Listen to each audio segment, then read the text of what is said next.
Masih di Indonesia Bicara dengan tema sah Perda DKI untuk Corona. Dan juga sudah bergabung bersama kita malam hari ini ada Pak Trubus Radiansyah, pengamat kebijakan publik. Selamat malam Pak Trubus. Selamat malam, Mas.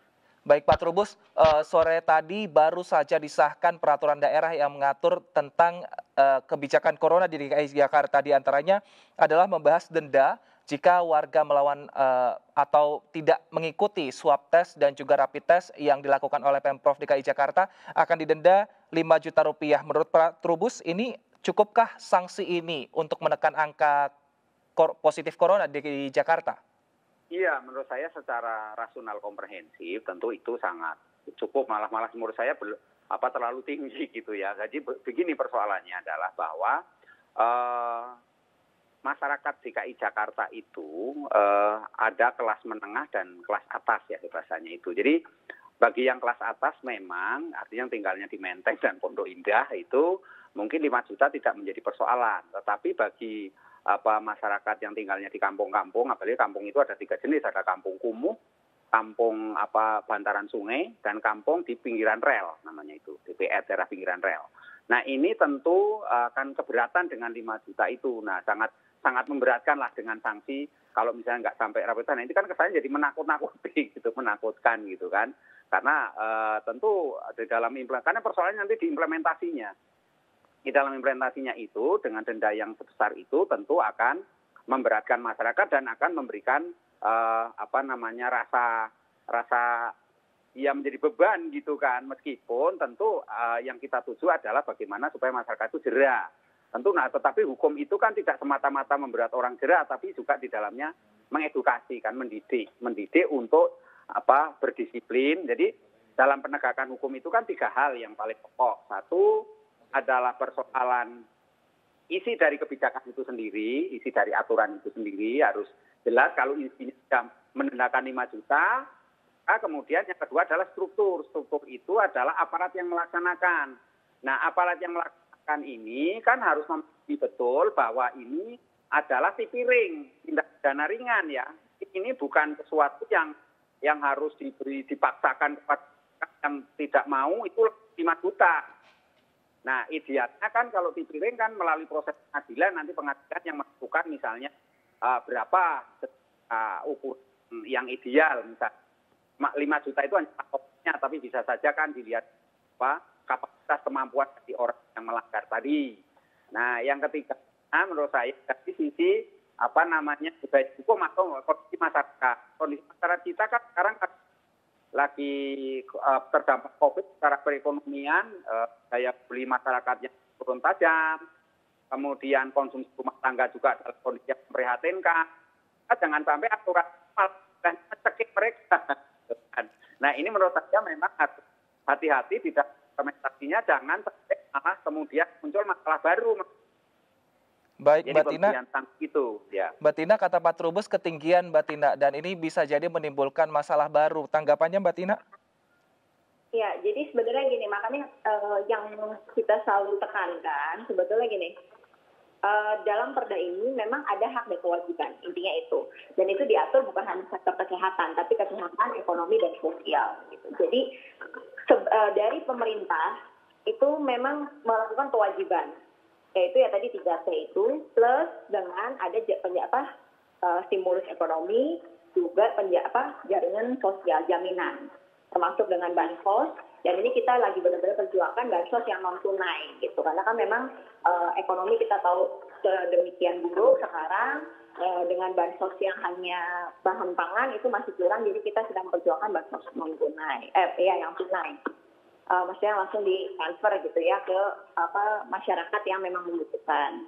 Nah, jadi ketika kita sudah memberikan yang maksudnya ibaratnya kita nggak ngomong yang terbaik atau gimana ya, maksudnya kita memang ada hak masyarakat yang harus kita penuhi, tapi juga masyarakat harus sama-sama ikut berpartisipasi untuk menanggulangi COVID-19 ini. Karena kuncinya pemerintah itu hanya kuncinya di kebijakannya sama anggaran untuk bantuan sosial, untuk kesehatan, untuk ekonomi, dan lain-lain. Tapi kuncinya kan ada di masyarakat.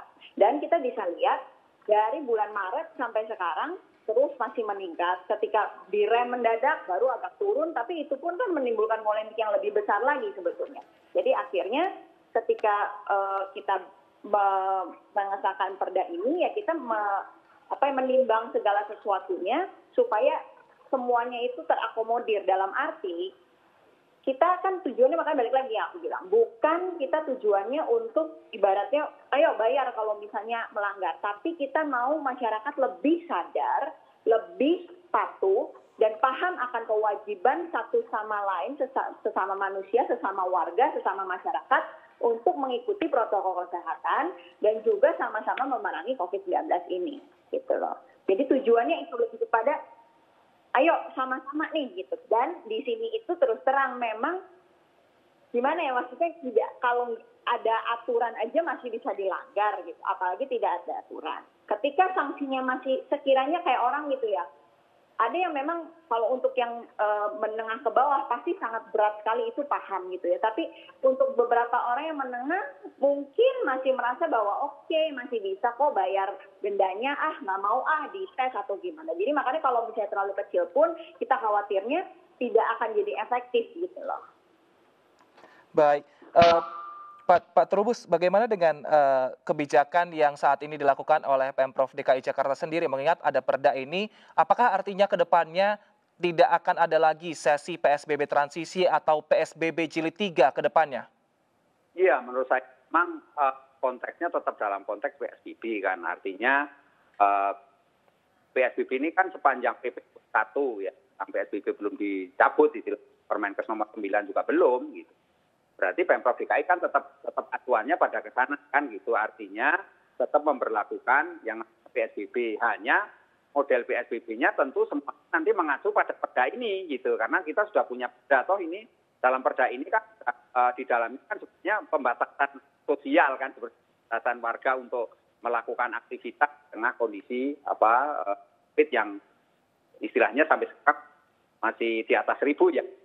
Nah, jadi itulah menurut saya penanganan COVID itu sendiri sekarang ini kalau dengan perda ini saya harapkan akan lebih bisa dikendalikan gitu dalam rangka memutus penyebaran mata rantai COVID itu sendiri bisa berjalan efektif. Tentu persoalannya adalah ketika nanti dengan perda ini diberlakukan, tentu kemudian otomatis ya PSBB-nya juga berjalan juga, tetap dalam konteks transisi, tetap dalam kondisi yang namanya karena apa yang ada di perda ini itu kan sebenarnya merupakan rakuman yang ada di dalam Pergub 33 yang PSBB ketat dan Pergub 88 yang belakangan berlaku. Nah, sekarang ini kan Pergub 101 dengan kondisi transisi ini, maka semua kan dibuka. Karena itu tetap dalam konteks PSBB, maka perda ini juga diberlakukan dalam rangka untuk mendisiplinkan. Kalau kita gabung dengan urian tadi dari Mbak Natun, itu kan jelas tujuannya adalah masyarakat disiplin, masyarakat untuk menyadari bahwa penularan COVID sekarang ini dalam posisi yang sangat membahayakan, tidak hanya membahayakan untuk dirinya sendiri, tetapi juga membahayakan orang lain. Nah, karena itu menurut saya keberadaan PSBB itu tetap berlangsung. Nah, tetapi aturan-aturannya sudah mengacu kepada yang namanya perda ini. Jadi sudah tidak ada lagi istilah Pergub 01 atau Pergub 33 atau Pergub 88. Jadi yang ada adalah perda ini gitu loh, Mas. Jadi semuanya itu dalam konteks perda yang sekarang gitu. Baik, tapi jika artinya nanti Pemprov DKI Jakarta melakukan PSBB transisi ataupun kembali lagi ke PSBB seperti biasa karena angkanya cukup tinggi, seberapa berpengaruhnya nanti perda ini terhadap pertimbangan Pemprov DKI Jakarta untuk kembali ke PSBB yang seperti awalnya? Iya, menurut saya cukup signifikan. Andai ini nanti penegakan hukumnya, law enforcement-nya dapat berjalan baik ya.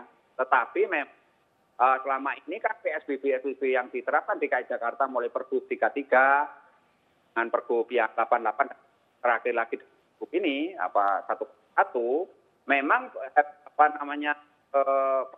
itu hanya sekitar 20% gitu ya.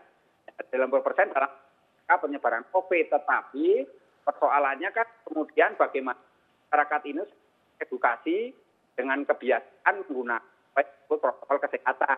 Jadi kesadaran sudah mulai tumbuh nih, mulai tinggi, artinya rata-rata katakan sekitar 70% lah gitu. Sudah masyarakat sudah mulai patuh dengan protokol kesehatan.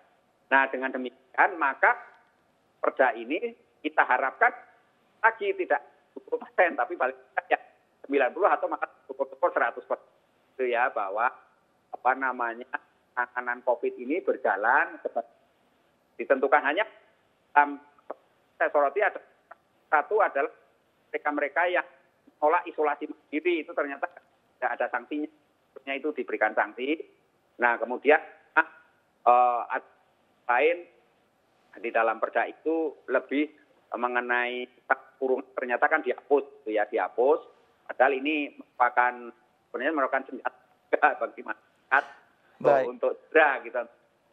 Tetapi itu ternyata orientasi pendidikan gitu. Baik, Mbak Tina, seberapa optimis anggota DPRD DKI Jakarta dengan adanya perda ini angka positif corona di DKI Jakarta menurun? Kita harus mengedepankan optimisme ya, dan juga positif gitu ya, positive thinking untuk ke depan bahwa perda ini bisa mensinergikan lagi antara Pemprov, DPRD, stakeholder, masyarakat semua gitu untuk sama-sama menanggulangi virus corona ini. Sambil kita tetap ya berharap, berdoa, menunggu vaksin gitu, tapi tetap kan kuncinya adalah 3M dan 3T itu untuk pemerintah dan juga masyarakat. Jadi positif iya, tapi balik lagi ini perda ini hanya secari kertas kalau kerjasama antara pemerintah dan masyarakat tidak terjalin gitu. Maksudnya kalau misalnya ada hukumnya tapi orang tetap nggak sadar, itu akan tetap sulit. Dan berikutnya juga adalah kita sebagai wakil masyarakat DPRD, fungsi kita pengawasan tetap harus maksimal. Dalam arti mengawasi juga seluruh satgas yang ada di Pemprov DKI Jakarta untuk mengimplementasikan perda ini gitu dalam menanggulangi COVID-19. Contohnya personil-personil dalam menanggulangi misalnya keramaian, terus orang-orang yang tidak pakai masker, yang menolak testing, dan lain-lain. Jadi semua harus bersinergi jadi satu, tetap saling mengawasi, tetap saling sinergi untuk memerangi COVID-19. Baik Mbak Tina, saat ini kan vaksin juga sedang diproduksi, dan apakah nanti tahun 2021 atau 2022 akan didistribusi ke masyarakat, artinya pandemi ini akan segera berakhir. Nah, bagaimana nanti nasib dari peraturan daerah yang mengatur tentang protokol kesehatan ini? Apakah akan direvisi atau tetap dilanjutkan?